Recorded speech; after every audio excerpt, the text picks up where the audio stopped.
Assalamualaikum warahmatullahi wabarakatuh. Perkenalkan, nama saya Rizky Abdiansah, kelas HTNC. Kali ini saya akan menjelaskan tentang pemilihan kepala daerah dan wakil kepala daerah. Ini mengampu tugas mata kuliah Hukum Administrasi Pemerintahan Daerah atau Hukum ADM Pemda.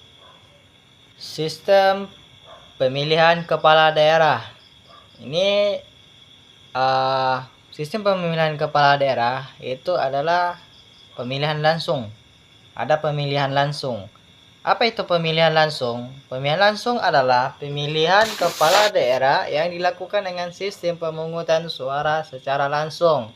Artinya, pemilihan di provinsi, baik itu di kota atau di kabupaten tertentu, berhak memilih langsung calon yang mereka sukai untuk jabatannya masing-masing tanpa perantaraan lembaga lain. Di sini ada dua, yang pertama pilihan langsung dan pilihan secara tidak langsung. Pilihan langsung kita mencoblos datang ke TPS itu secara langsung. Dan ada secara tidak langsung, yaitu kita mengaspirasikan suara kita kepada wakil rakyat, itu DPR. DPR akan memilih calon rakyat, calon pemimpin di kepala daerahnya masing-masing. Yaitu ketentuan umum di dalam pemilihan kepala daerah dan wakil kepala daerah.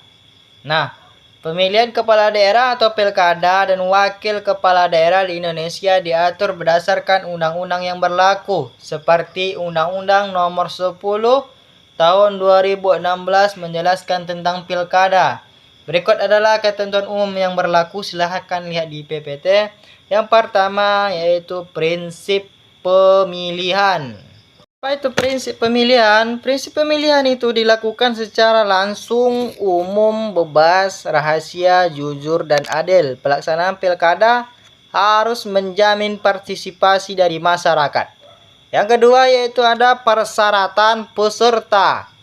Calon kepala daerah atau wakil calon kepala daerah itu dapat diajukan oleh partai politik dengan gabungan partai politik yang perolehan suara itu di pemilu legislatif sebelumnya. Calon perorangan yang memenuhi syarat di dukungan minimal yang dibutuhkan kepada dibuktikan dengan KTP, identitas resmi pendukung seperti KTP, KK, bahwasanya mereka itu WNI, warga negara Indonesia, serta berideologi Pancasila dan berdasarkan Undang-Undang Dasar 1445. Yang ketiga itu ada pelaksanaan pemilihan. Pelaksanaan pemilihan oleh Komisi Pemilihan Umum Daerah (KPUD). Penyelenggaraan pemungutan suara dilakukan secara serentak berdasarkan jadwal yang telah ditentukan oleh KPUD tersebut. Yang selanjutnya itu hak dalam memilih.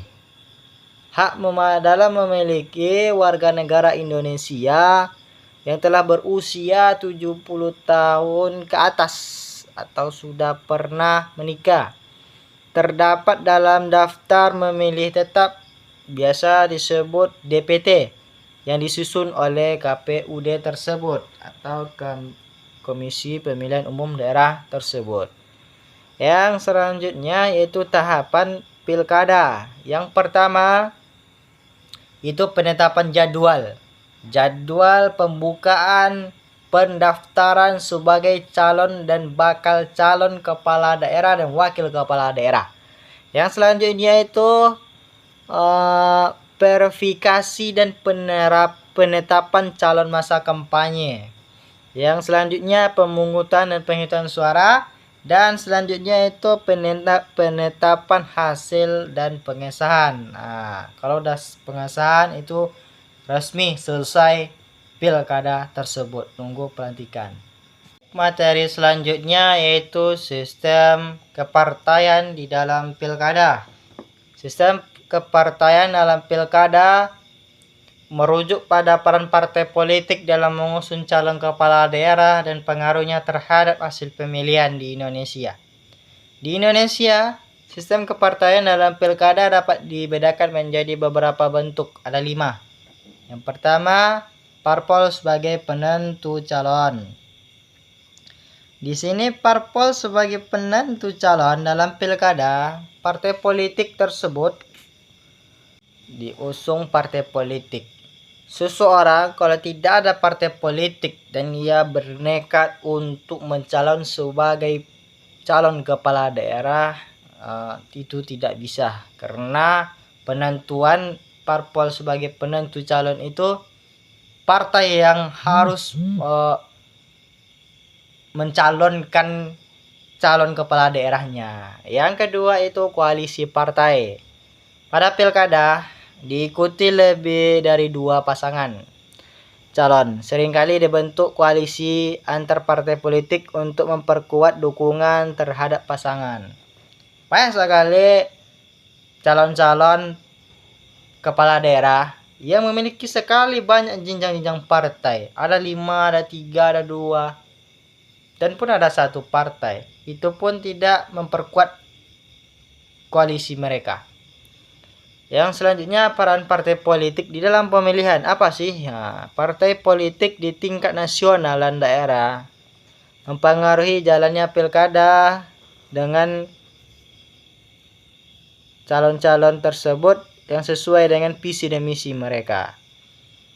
Yang keempat, efek terhadap stabilitas politik daerah. Sistem pemerintahan di dalam pilkada dapat mempengaruhi stabilitas bentuk politik daerah. Koalisi partai yang rapuh atau kesepakatan di antara partai pendukung calon kepala daerah bisa menyebabkan ketidakstabilan pemerintah daerah setelah pilkada selesai. Timbul percecokan antara kubu ini dengan kubu itu setelah pilkada tersebut. Ini membuat efek terhadap stabilitas politik daerah itu menurun karena perpecahan. Nah, selanjutnya pengaruh sistem pemilu terhadap partai. Pengaruh sistem pemilu terhadap partai di sistem pilkada yang mengedepankan itu calon tunggal atau 2 pasangan calon juga dipengaruhi oleh sistem pemilu yang ada. Seperti apakah mengungkapkan sistem mayoritas pertama kali meraih suara terbanyak menang atau sistem proporsional. Selanjutnya yaitu calon perorangan atau independen di dalam pilkada. Calon perorangan atau independen dalam pemilihan kepala daerah merujuk pada calon yang mencalonkan diri untuk posisi kepala daerah. Seperti itu ada gubernur, ada bupati, ada wali kota. Tanpa melalui partai politik. Mereka tidak mau masuk kepada partai politik, mereka mau perorangan.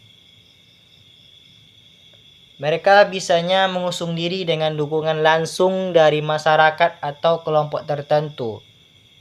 Proses pencalonan mereka harus memenuhi beberapa syarat tertentu. Yang pertama yang ditentukan oleh undang-undang, di antaranya adalah pengumpulan sejumlah dukungan dari pemilih. Dibuktikan dengan pengumpulan KTP, KK dalam bentuk tanda tangan atau surat dukungan. Nah, yaitu ketentuan pidana di dalam pilkada.